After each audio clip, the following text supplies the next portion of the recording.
Okay, if you're a casual fan, look away now because we're here for the cricket tragics ahead of the fourth and final test. Nasha, Mel, Happy New Year.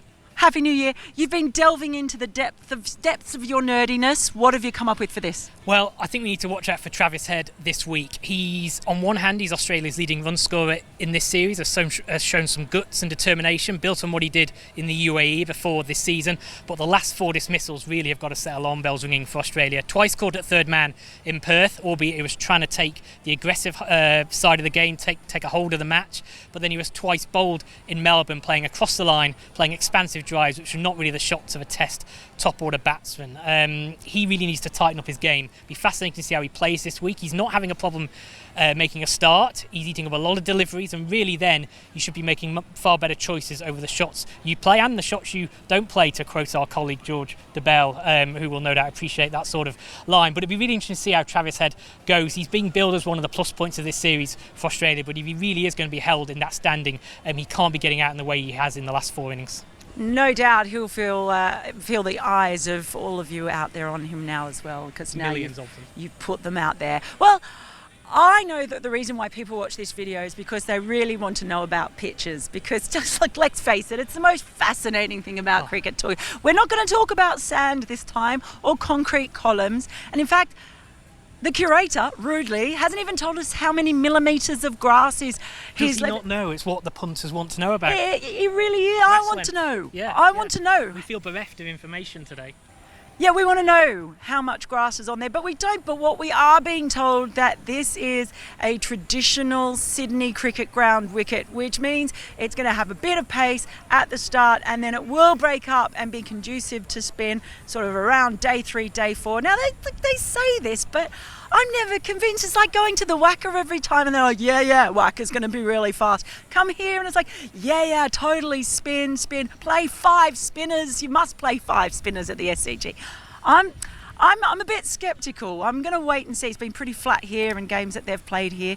And it looks like it's got a little bit of a green tinge on it. Maybe we will get some pace first up, but will it be traditional? I don't know. I'm thinking that in Australia we're getting so many homogenised pitches now, and if it's not homogenised, it's below average. The one very cricket tragics point that the groundsman made to us earlier was the improved weather he's had leading up to this game, so it will be interesting to whether that allows him to keep that pace. During the tour match India played here a few weeks ago, there was a horrendous storm here in Sydney on the first day. 100 millimetres of rain fell on this ground, and it meant he had to cut his preparation short, so he's confident that the weather will play a key part in this being, as you've said, Mel, the traditional Sydney wicket. But I think it's a case of we'll see it when we believe it. And if anyone wants to know believe it when we see it. I got that wrong, didn't I? But if anyone wants any weather updates at all throughout the entire test, please just tweet Nasha. Just tweet him and ask him. I have a good app. I'll send you the link. What else? What else? Nasha, what else have you got? Well, it kind of goes back to what we were talking about before, about Travis Head and needing to convert his start. Overall, last year was a horrendous year for Australia's batting. They had 400s in the whole year. That was their leanest year since 1996, when they only made 2. And in that year, they only played 5 test matches and they won 3 and lost 2. So it didn't have as far as a dramatic effect as it had this year for them. But they really need to get back into that habit of converting starts into hundreds. 3 of those 400s came exactly a year ago in the Ashes test on this ground. Usman Khawaja and the Marsh brothers all getting into triple figures. Since then, only Khawaja in the UAE has managed 100. 60s, 70s don't win you test matches unless, like the case in Perth, where the pitch sustains its life throughout. We saw it starkly in Melbourne that Australia, on a pitch they really should have bedded in and scored runs on. A lot of players ate up deliveries, got to 50, 60 deliveries, 20 runs, and then got out. It's got to be the year that Australia get back to scoring hundreds. You're like a human abacus. How do you keep all those numbers in there? It's incredible. I've written it a few times in the last few days, so it's sort of embedded in my consciousness. Amazing. I don't know how he has room to like wake up and do normal things. There's not much else in there. It's fairly empty apart from that. True.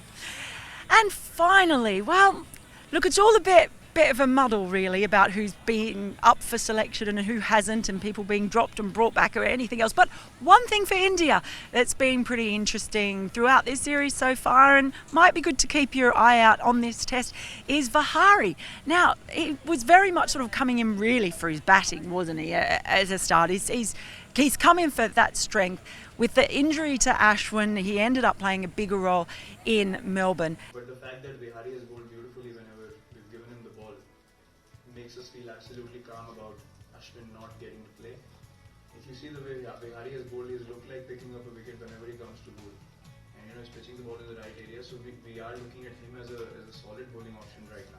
Now here at the SCG, it might be really interesting to see how Virat uses Vihari, particularly with that block of left-handers that Australia has got. The off-spin to those left-handers. Ashwin has had such success against the left-handers for Australia, and now Vihari as well. Is he going to be like basically the number 2 off-spinner that India are going to go for, with Ashwin having these recurring injury problems, or is he going to still be seen as an opening batsman who's a part-time spinner?